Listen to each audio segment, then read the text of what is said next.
কাসেম নানুতুবি রহমতুল্লাহ যে প্রতিষ্ঠানে লেখাপড়া করেছেন, আপনারা তো বর্তমানে সেই প্রতিষ্ঠানের নাম জানেনও না, জানার দরকারও মনে করি না, কিন্তু দেওবন্দ মাদ্রাসা আমরা কেন মনে করি এবং কেন মনে আছে আমাদের, সেই প্রশ্নটা কোনোদিন আপনারা চিন্তা করেছেন? একটি প্রশ্ন, সেটা হলো কি জানেন? আরবি কলেজ যেটাতে কাসেম নানুতুবি রহমতুল্লাহ লেখাপড়া করেছিলেন, সেটা হলো একটা শিক্ষা প্রতিষ্ঠান, সেটার মধ্যে কোনো মিশন উদ্দেশ্য ছিল না। আর দেওবন্দ মাদ্রাসা যেটা ছিল, সেটা শিক্ষা প্রতিষ্ঠান ছিল না, সেটার মধ্যে একটা মিশন ছিল, মুসলিম উম্মতকে জাগ্রত করা, তালিম, তাসকিয়া, তাবলীগ, জেহাদ সবগুলিকে নিয়ে মুসলিম উম্মাকে প্রস্তুতি করা একটা মিশন ছিল। অতএব শুধু শিক্ষা প্রতিষ্ঠান হলেই যে তা স্মরণীয় হবে তা নয়, বরণীয় হবে তা নয়। কাসেম নানুতুবি রহমতুল্লাহ যেরকম একটি মিশনারি প্রতিষ্ঠান শুরু করেছিলেন, সেই মিশনারি প্রতিষ্ঠান যুগের চাহিদা অনুযায়ী আরও কিছু তার মধ্যে যোগ বিয়োগ হতে পারে। সেই জন্য বাংলাদেশের মধ্যে যেমন মৌলানা খতিব আজম সাহেব রহমতুল্লাহ প্রথমে উনি লিখেছেন মাদ্রাসা শিক্ষা সংস্কারের ক্রমবিকাশ, বইটি লিখেছেন খতিব আজম মৌলানা সিদ্দিক সাহেব রহমতুল্লাহ, এবং তৎকালীন যুগে সচেতন ব্যক্তি ছিলেন সাদাত সবজুর রহমতুল্লাহ। এবং এইসব আকাবেরদের দ্বারা প্রভাবিত হয়ে এবং আমাদের কওমি অঙ্গনে, দেওবন্দি অঙ্গনে আরও যে মিশনারি কাজগুলি করতে হবে, সেই বিষয়ে ওরা যদিও নাকি তাত্ত্বিকভাবে আন্দোলন করেছেন, প্রায়োগিক আন্দোলন শুরু করেছেন সুলতান যোগ রহমতুল্লাহ। আমি কিছু কথা বলতে চাই, সেগুলো আপনারা বলতে কতক সময় সব শুরু থেকে শেষ পর্যন্ত না শুনলে মানুষের মনের মধ্যে প্রশ্ন থেকে যায়। দারুল উলুম দেওবন্দ, নাদোয়া দুইটা কোনো ভিন্ন আকীদার প্রতিষ্ঠান নয়, দুইটাই একই শাহ ওলিউল্লাহ রহমতুল্লাহ আলাইহির একই ধারার প্রতিষ্ঠান। নাদওয়াতুল উলামা তারা বলেছিলেন যে, রশিদ আহমদ গঙ্গুই রহমতুল্লাহ আলাইহি বলেছেন যে মন্তেক ফলসফা এত বেশি পড়া উচিত না যেটার মধ্যে, যেটার ধরন, যেটার আকার কোরআন হাদিস থেকে বেশি হবে। সেই ধারায় প্রভাবিত হয়ে মৌলানা মনগির রহমতুল্লাহ আলাইহি দারুল উলুম নাদওয়াতুল উলামা প্রতিষ্ঠা করেছেন। এরপরে দারুল উলুম নাদওয়াতুল উলামা, তাকরিব বাইনাল মাযাহিব এবং তাকবীরুল মানাহিজ সবগুলি নিয়ে আন্দোলন শুরু করেছেন, বহু কেউ বিরোধিতা করেছেন। আজকে আপনারা বলেন, দেওবন্দ মাদ্রাসার মধ্যে আগে যে কাজী হামদুল্লাহ সুল্লাম, ঈসা গুজি, উকুলিদস, সরে শেখ মুনি, তাসরি, এইগুলি কি পড়ানো হয়? আপনারা তো দেওবন্দের ফারেক, পড়ানো হয়? উত্তর দেন না কেন? আপনারা দেওবন্দের ফারেক না সবাই? বলবেন তো পড়ানো হয় না। তাহলে এইগুলির বিরুদ্ধে নদওয়া আন্দোলন করেছিলেন। বর্তমানে নদওয়াতে সেগুলি পড়ানো হয় না। নদওয়া আন্দোলন করেছিলেন আরবির বেশি চর্চা করার জন্য। বর্তমানে দেওবন্দে নদওয়ার থেকে আরো সমকক্ষভাবে আরবি চর্চা হচ্ছে। নদওয়া বলেছিলেন ইংলিশ শিখতে হবে।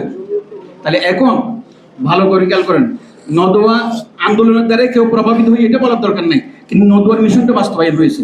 তদরূপ সুলতান যোগ রহমতুল্লাহ আলাইহি বাংলাদেশের মধ্যে ইসলামী সাহিত্য বলতে শুধু বাংলা হোক, ইংরেজি হোক, উর্দু হোক, মানুষের মধ্যে একটা সঞ্জীদগী এবং এখন রুচিপূর্ণ একটা চিন্তাধারা তৈরি করা, এটা হলো আসল ইসলামী সাহিত্য।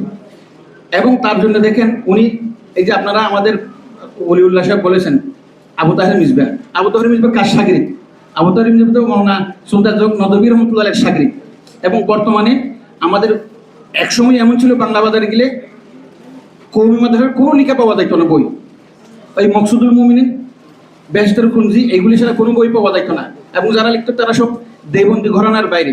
এই যে শামসুল হক ফরিদপুর রহমতুল্লাহ আলাইহি, খতিব আজম সাহেব রহমতুল্লাহ আলাইহি এবং শেষ মৌলানা সুলতান যোগ রহমতুল্লাহ আলাইহি মানুষের মধ্যে তাত্ত্বিকভাবে আন্দোলন করার কারণে জাগরণ সৃষ্টি হয়েছে।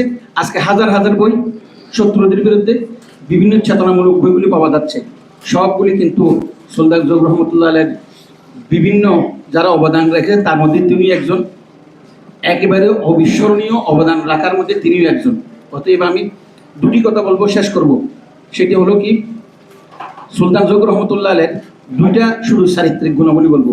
একটা হলো কি জানেন, বর্তমানে যখন আমরা কাউকে প্রশংসা করি তাকে নবীর ঊর্ধ্বে নিয়ে যাই, নাউজুবিল্লাহ। যখন বদনাম করি ফেরাউন থেকে নিকৃষ্ট করে ফেলি। আবার দুই কথা যখন একসাথে সবাই ইউটিউবের মধ্যে দিয়ে দেয় তখন আমরা লজ্জিত হয়ে যাই। অর্থাৎ কথা বলার মধ্যে কোনো রকমের ভারসাম্য আমাদের মধ্যে নেই।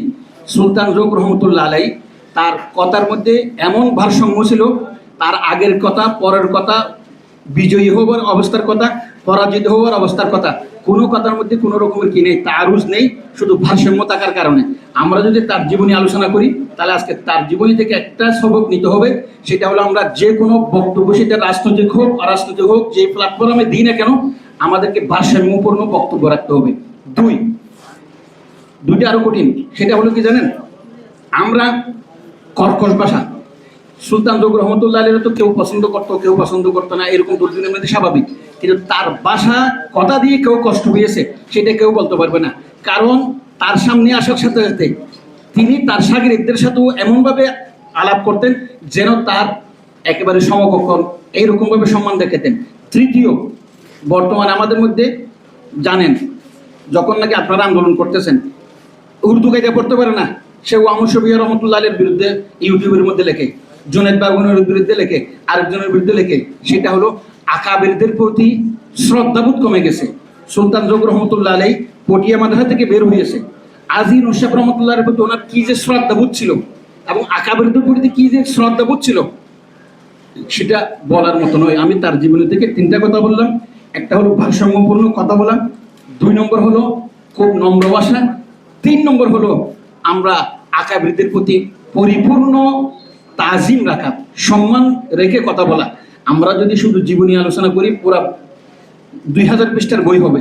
তার জীবনী থেকে আমি শুধু সংক্ষিপ্ত আকারে 2-3টা কথা বললাম, এইগুলি যদি জীবনে বাস্তবায়ন করতে পারি তার জীবনী আলোচনাও সার্থক হবে, আমাদের জীবনের মোড়ও পরিবর্তন হবে। আসসালামু আলাইকুম ওয়া রাহমাতুল্লাহ।